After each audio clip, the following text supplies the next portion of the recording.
வணக்கம். மனம் கவர்ந்த பங்குச்சந்தை அப்படிங்கிற இந்த தொடரில் வார நாட்களில் நம்ம பங்குகளை பற்றி பார்த்துட்டு வரோம். இந்த வாரம் நான் எனக்காக தேர்ந்தெடுக்கக்கூடிய சில பங்குகளை டெக்னிக்கல் முறையில் ஒரு பிரேக் அவுட் தரக்கூடிய பங்குகளை உங்களோட பகிர்வதற்கு முன்னாடி ஏற்கனவே நம்முடைய சேனலில் சொன்ன சில பங்குகள் அதனுடைய ரெசிஸ்டன்ஸ் லெவலுக்கு போனதை ஒரு அலர்ட்டாக உங்கள்கிட்ட எடுத்து காமிச்சிட்டு அதன் பிறகு புதிய பங்குகளை உங்கள்கிட்ட காட்டலான்னு நினைக்கிறேன். அதற்கு முன்னாடி புதிதாக இணைந்துள்ள அத்தனை நல்ல உள்ளங்களுக்கும் என்னுடைய மனமார்ந்த நன்றிகள். உங்களுடைய லைக்ஸ், கமெண்ட்ஸ் மற்றும் சப்ஸ்கிரிப்ஷன் மூலிமா நீங்கள் கொடுத்துட்டு வர்ற ஆதரவுக்கு மிக்க நன்றி. இந்த வாரம் நிஃப்டியை பொறுத்தளவில் நமக்கு ஒரு நல்ல ஏற்றத்தை கொடுத்து கிட்டத்தட்ட 25,395க்கு மேலே ஒரு க்ளோசிங் கொடுத்துருக்காங்க. இதை பற்றின ஒரு டீட்டெயில் வீடியோ நான் இதற்கு முந்தின வீடியோவில் நான் கொடுத்துருக்கேன்.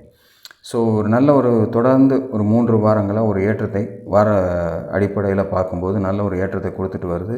அடுத்தடுத்த ரெசிஸ்டன்ஸுகளை தொடர்ந்து சென்றுக்கிட்டு இருக்கிறதுனால இதனுடைய வரலாற்று உச்சத்தை எட்டி பிடிக்கிறதுக்கு இன்னும் சில தூரங்களே இருக்குது. ஒரு 1000 புள்ளிகளே கேப் இருக்குது அப்படிங்கிற ஒரு நிலமையில தான் இப்போ இருந்துகிட்டு இருக்குது.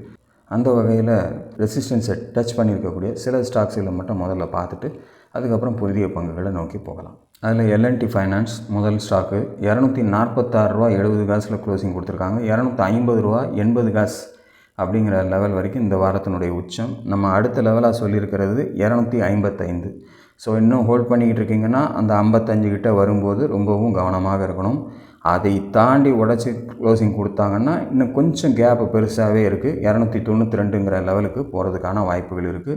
ஸ்ட்ராங்காக க்ளோசிங் கொடுத்தா தான் அடுத்த லெவல் போகுங்கிறதையும் மனதில் வச்சுக்கோங்க. கீழே இப்போ நமக்கு 231 ஒரு நல்ல ஸ்ட்ராங் சப்போர்ட்டாக இருக்கும். ஸோ உங்கள் ஸ்டாப் லாஸ்ன்னு நீங்கள் பிளான் பண்ணி செய்யக்கூடியவர்களாக இருந்தால் இந்த 231 கிட்ட கொண்டு போய் உங்கள் ஸ்டாப் லாஸை வச்சு, அதாவது நம்ம கீழே வாங்கியிருக்கோம் அப்படின்னா ட்ரெயிலிங் ஸ்டாப் லாஸ்ன்னு சொல்லுவோம். அந்த மாதிரியான அடிப்படையில் நீங்கள் அதை பின்னாடி ட்ரைல் பண்ணிக்கிட்டே போகிறது ஒரு சேஃபாக இருக்கும். அப்படிங்கிறதுக்காக இந்த 231 நல்ல சப்போர்ட்டாக வச்சு கீழே பேஸ் பண்ணி வச்சுக்கலாம். அப்படிங்கிறது தான் இப்போ நமக்கு இருக்கக்கூடிய சூழ்நிலை. பார்ப்போம் வரக்கூடிய வாரத்தில் எல்என்டி ஃபைனான்ஸ் நமக்கு தொடர்ந்து ஏற்றத்தை தருதா அப்படின்ட்டு. அடுத்த ஸ்டாக் பார்க்கலாம். அடுத்தபடியாக நம்ம பார்க்கக்கூடிய ஸ்டாக் எத்தனால் லிமிடெட் 336 அதனுடைய க்ளோசிங். 334ங்கிற ரெசிஸ்டன்ஸை ஒரு வாரத்துக்கு முன்னாடியே டச் பண்ணிட்டாங்க. பட் இப்போ இந்த வாரம் அதை தாண்டி ஒரு சிறிய ஹை க்ளோசிங் கொடுத்துருக்காங்க. ஸோ வரக்கூடிய வாரம் தொடர்ந்து அதனுடைய ஏற்றம் இருந்தால் அடுத்த லெவலான 372 வரைக்கும் எத்தனால் லிமிடெட் போகிறதுக்கான சந்தர்ப்பங்கள், அந்த ரெசிஸ்டன்ஸ் லெவல் வரைக்கும் போகிறதுக்கான வாய்ப்புகள் இருக்கும். இப்போது இதை தாண்டி ஒரு க்ளோசிங் வரும்போது 334ங்கிறது ஒரு முக்கிய சப்போர்ட்டாக இருக்கும். கீழே பார்த்திங்கன்னா 305 அப்படிங்கிறது அடுத்த சப்போர்ட்டாக நமக்கு நம்ம சொன்ன இடம் அதுதான். அந்த இடத்துலேருந்து தான் அது ஏறி போகும் அப்படிங்கிற மாதிரி நம்ம கொடுத்துருந்தோம். ஸோ அடுத்து 372 வரைக்கும் போகிறதுக்கான வாய்ப்புகள் அந்த பர்டிகுலர் ஹை 340 கடக்கும்போது நமக்கு தரலாம். அப்படிங்கிறதுனால இது ஒரு அலர்ட்டாக சொல்லியிருக்கேன். இதெல்லாம் நான் சொல்லி நடக்குது அப்படிங்கிறது மாதிரி நான் காட்டலை. பொசிஷன் வச்சுருக்கக்கூடிய சப்ஸ்கிரைபர்ஸ் அண்ட் புதிதாக வரக்கூடியவங்க, சப்ஸ்கிரைப் பண்ணாமல் பார்க்குறவங்களா இருந்தாலும் கூட உங்கள் கையில் இந்த பொசிஷன்ஸ் இருந்தால் இந்த லெவல்ஸை கவனத்தில் வச்சுக்கோங்க. அப்போ தான் உங்களுக்கு அதை சரியான இடத்துல நம்ம ப்ராஃபிட் புக் பண்ணுறதுக்கு சௌகரியமாக இருக்கும். அப்படிங்கிறதுக்காக தான் இதை எடுத்து காட்டியிருக்கேன். இன்னொரு ஸ்டாக் உஷா மார்டின் அப்படிங்கிற இந்த ஸ்டாக் 426 க்ளோசிங். 414ன்ற ரெசிஸ்டன்ஸையும் கடந்துட்டாங்க. ஒரு ஸ்ட்ராங்காகவே க்ளோசிங் கொடுத்துருக்காங்க வால்யூமோடவே இந்த வாரம். அடுத்து 450 அப்படிங்கிற ரெசிஸ்டன்ஸ் தான் நெக்ஸ்ட்டு இருக்குது. ஸோ 2 ரெசிஸ்டன்ஸை கடந்து 3வது ரெசிஸ்டன்ஸை நெருங்கிக்கிட்டு இருக்குது. ஸோ கேர்ஃபுல்லாகவே இந்த பர்டிகுலர் ஸ்டாக்லேயும் உங்களுடைய கவனத்தை செலுத்துங்க. ட்ரெயில் பண்ணிக்கிட்டே போகிறது தான், வேறு ஒன்றும் கிடையாது. கீழே 414 கீழே அதை ட்ரெயில் பண்ணி பின்னாடி போய்கிட்டே இருக்க வேண்டியதான். ஒருவேளை திரும்பி அடித்தா நமக்கு அவ்வளோதான் ப்ராஃபிட்டுன்னு ஒரு திருப்தியோடு நம்ம வெளியில் வந்துடுறது பெட்டர். இது அடுத்த ஸ்டாக்கு. அடுத்து இன்னொன்று பார்த்துடலாம். அடுத்து ஸ்விக்கி 458 க்ளோசிங். 57 அப்படின்ற அந்த லெவலில் தான் நம்ம ஃபஸ்ட்டு லெவல் கொடுத்துருக்கோம். ஸோ அந்த லெவலில் 58 கொண்டு போய் க்ளோசிங் கொடுத்துருக்காங்க. ஸோ அடுத்து இதனுடைய ஏன்னா இந்த வாரமே அது 474 வரைக்கும் போயிருக்காங்க. ஸோ தொடர்ந்து அதனுடைய ஏற்றம் அந்த 474 கடக்கும்போது 495 வரைக்கும் போகிறதுக்கான வாய்ப்புகள் இருக்கும். அடுத்து 548ன்ற ரெசிஸ்டன்ஸ் லெவல் வரைக்கும் போகிறதுக்கான வாய்ப்புகளாக இருக்கும். ஸோ ரெசிஸ்டன்ஸ் லெவல்ஸை கனெக்ட் பண்ணி வச்சுங்க. கீழே நல்ல சப்போர்ட் லெவல்ஸையும் பேஸ் பண்ணி வச்சுங்க. இதுதான் முக்கியமான விஷயங்கள், நம்ம கடந்து வரக்கூடிய விஷயங்கள். டெக்னிக்கலாக நம்ம ஒரு ஸ்டாக்கை ஹேண்டில் பண்ணுறதுக்கு இந்த ரெசிஸ்டன்ஸ் அண்ட் சப்போர்ட்ஸ் தான் ரொம்ப முக்கியமாக இருக்குது. எதுக்கு நான் சொல்ல வரேன்னா, அந்த ஸ்விக்கிலே எடுத்துக்கிட்டால் கூட போன வாரம் கூட இந்த பர்டிகுலர் 457 தாண்டி க்ளோசிங் வைக்க முடியல. இந்த வாரம் அதை நெருங்கி தான் க்ளோசிங் வச்சுருக்காங்க. இது கூட ஒரு டவுட் க்ளோசிங் தான், இந்த பக்கமாக அந்த பக்கமான்ற நிலமையில தான் நிற்கிது. ஸோ இந்த மாதிரி நேரங்களில் நம்ம கொஞ்சம் கவனமாக இருக்கணும். திரும்பிடுச்சு அப்படின்னா மறுபடியும் கீழ் நோக்கி வருவதற்கான வாய்ப்பை தந்துடும். அப்படிங்கிறதுனால கொஞ்சம் கவனத்தோடவே இந்த மாதிரி ஸ்டாக்ஸ்களில் நீங்கள் இருக்கணுங்கிறதுக்காக தான் இந்த அலர்ட்ஸை சொல்கிறேன். ஸோ இந்த வாரத்துக்கான என்னுடைய தேர்வுகளை பார்த்துடலாமா? முதலாவதாக நம்ம பார்க்கக்கூடிய ஸ்டாக் வந்து அட்கோ ஹவுசிங் அர்பன் டெவலப்மெண்ட் கார்பரேஷன். 229 ரூபாயில் க்ளோசிங். 204 ஒரு நல்ல ஒரு சப்போர்ட்டாக இருந்துக்கிட்டு இருக்குது. ஸோ அந்த ஒரு சப்போர்ட் ஏரியாவிலேருந்து தான் திரும்பி 229 கொண்டு போய் இந்த வாரம் நிறுத்தியிருக்காங்க. கடந்த சில வாரங்களாகவே அதனுடைய ஏற்றம் இருந்துக்கிட்டு வர்றதுனால தொடர்ந்து அதனுடைய இந்த வாரத்தினுடைய உச்சமான 229, அதாவது 230க்கு மேலேயே அதனுடைய க்ளோசிங் வரக்கூடிய வாரங்கள் இருந்துச்சு அப்படின்னா, தொடர்ந்து ஏறக்கூடிய வாய்ப்புகள் தந்துச்சு அப்படின்னா, நமக்கு முதல் ரெசிஸ்டன்ஸாக வரக்கூடியது 257 அப்படிங்கிற ஃபஸ்ட்டு ரெசிஸ்டன்ஸ் நமக்கு வரதுக்கு வாய்ப்புகளாக இருக்கும். அதையும் தாண்டி ஒரு ஸ்ட்ராங் க்ளோசிங் கொடுத்தாங்க அப்படின்னா 280 அப்படிங்கிற செகண்ட் லெவல் போகிறதுக்கான வாய்ப்புகள் இருக்கும். அதையும் தாண்டி ஒரு ஸ்ட்ராங் க்ளோசிங் கொடுத்தாங்கன்னா 312 அப்படிங்கிற மூன்றாவது லெவலுக்கு நமக்கு போகிறதுக்கான வாய்ப்புகள் இந்த பர்டிகுலர் ஸ்டாக்கில் கிடைக்கும். அப்படிங்கிறதுனால கொஞ்சம் கவனத்தோடவே நம்முடைய அடுத்தடுத்த லெவல்ஸை நம்ம பார்க்கலாம்.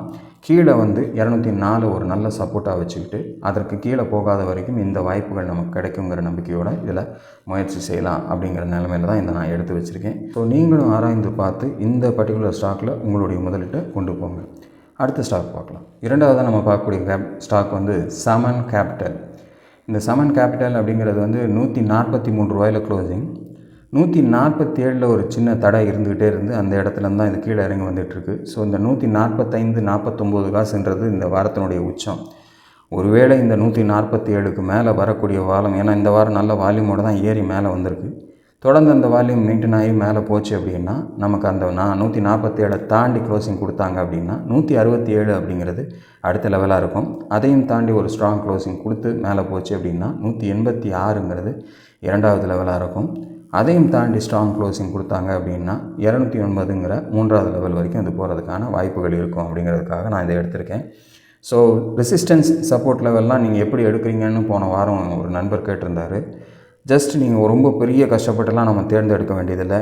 இந்த மாதிரியான ரெசிஸ்டன்ஸ் ஏரியாஸ் எங்கெல்லாம் வருது, அதிகமாக ஒரே இடத்துல எங்கெல்லாம் தடைப்படுதோ அதுதான் நமக்கு ஒரு முக்கியமான ரெசிஸ்டன்ஸாக நம்ம வரக்கூடிய இடங்களில் பார்க்கணும்.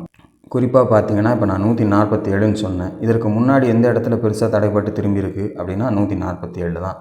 எந்த இடத்துலேருந்து கீழே வராமல் கஷ்டப்பட்டு நிறுத்தப்பட்ட இடத்துலேருந்து உடச்சி வேகமாக கீழே வந்திருக்குன்னு பார்த்தீங்கன்னாலும் அந்த 147 தான்.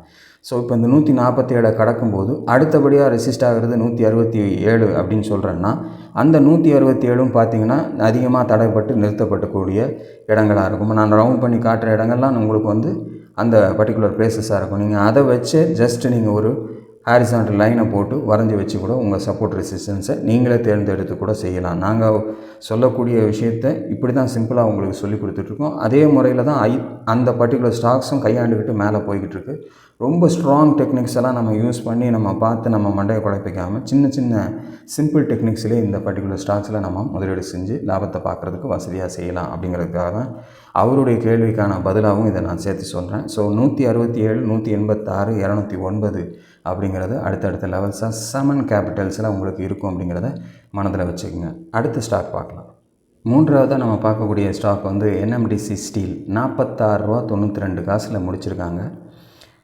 ஸோ 32க்கும் 42க்கும் நடுவில் இருந்த இந்த ஸ்டாக்கு போன வாரம் வந்து ஒரு பிரேக் அவுட்டில் மேலே வந்துருச்சு. ஸோ இந்த வாரம் வந்து ஒரு சின்ன மூமெண்ட்டோடு நின்றுருக்கு. இருந்தாலும் வரக்கூடிய வாரம் தொடர்ந்து ஏறக்கூடிய சந்தர்ப்பம் கொடுத்து ஒரு 47க்கு மேலே போகுது அப்படின்னா அடுத்தடுத்த லெவல்ஸ் போகிறதுக்கான வாய்ப்புகள் இருக்கும். நல்ல ஒரு சப்போர்ட்டாக 42 அப்படிங்கிறது இந்த இடத்துல இருக்கும். அப்படிங்கிற நம்பிக்கையில் இதை நான் தேர்ந்தெடுத்திருக்கேன். ஸோ அடுத்த லெவலில் நான் பார்க்கக்கூடியது 53ங்கிற அடுத்த லெவல். அதையும் தாண்டி ஒரு ஸ்ட்ராங் க்ளோசிங் கொடுத்தா 58 அப்படிங்கிற அடுத்த லெவலுக்கு போகிறதுக்கான வாய்ப்புகள் இருக்கும். அதையும் தாண்டி ஒரு ஸ்ட்ராங் க்ளோசிங் கொடுத்தா 65ன்ற மூன்றாவது லெவல் வரைக்கும் போகிறதுக்கான வாய்ப்புகள் இருக்கும். ஸோ சப்போர்ட் அண்ட் ரெசிஸ்டன்ஸை எப்படி எடுக்கணும்னு கேட்குறதுக்கு இந்த லெவல் தான் நமக்கு முக்கியம். இந்த 42, 32க்குள்ளே பாருங்கள் எப்படி அடங்கி இருந்தது. அதை தாண்டி இப்போ அது மேலே இருக்கிறதுனால அடுத்து ரெசிஸ்ட் ஆகக்கூடிய லெவலாக நம்ம பார்த்துருக்கக்கூடிய லெவல் வந்து 53. அந்த இடத்துல எங்கே தடைப்படுதுன்னு பார்த்து அப்படி தான் நம்ம எடுத்திருக்கோம். இதற்கு நம்ம சில டெக்னிக்ஸும் நம்ம ஃபாலோ பண்ணலாம். அது கரெக்டாக அந்த பிவட்ஸ் நம்ம எடுத்தோம்னாலும் வரும், ஃபிபனாக்கில் எடுத்தாலும் வரும். இந்த மாதிரி எதில் நமக்கு தேர்ந்தெடுத்தாலும் கிட்டத்தட்ட இந்த லெவல் தான் அதற்கு நியர்பை ஒரு ஃப்ராக்ஷன் ஆஃப் பைசா டிஃப்ரென்சஸில் வருமே ஒழிய கிட்டத்தட்ட இந்த மாதிரி தான் வந்து நமக்கு நிறையா அமையும். ஈவன் அந்த மூவிங் ஆவரேஜஸில் பார்க்கும்போது கூட நமக்கு அடுத்தடுத்து எங்கெங்கே தடைப்படுதுன்னு பார்க்கும்போது அந்த பர்டிகுலர் லெவல்கிட்ட வரும்போது தடைப்படுறதுக்கான வாய்ப்புகளாக எடுத்துக்கிட்டு இருக்கும் அப்படிங்கிறத மனதில் வச்சுங்க. ஸோ நீங்களும் ஆராய்ந்து பாருங்கள், உங்களுக்கும் எப்படிலாம் செஞ்சால் சௌகரியமாக இருக்குங்கிறத நீங்களும் ஆராய்ந்து பார்த்து, நானும் ஒரு முதலீட்டாளர்ன்ற முறையில் தான் இந்த விஷயங்களை உங்களோட பகிர்ந்துட்டு வரேன் ஒழிய, மற்றபடி எனக்கு தெரிஞ்சதை நான் உங்களை கூட சேர்ந்துக்கிட்டு கொடுத்துக்கிட்டு இருக்கேன். ஸோ தொடர்ந்து உங்களுடைய ஆதரவை எனக்கு நீங்களும் தருவீங்கன்ற நம்பிக்கையில் தொடர்ந்து வரக்கூடிய வாரத்தில் நல்ல ஒரு சந்தர்ப்பம் இருந்தால் மீண்டும் உங்களோடு இணைகிறேன். அதுவரையில் நன்றி, வணக்கம்.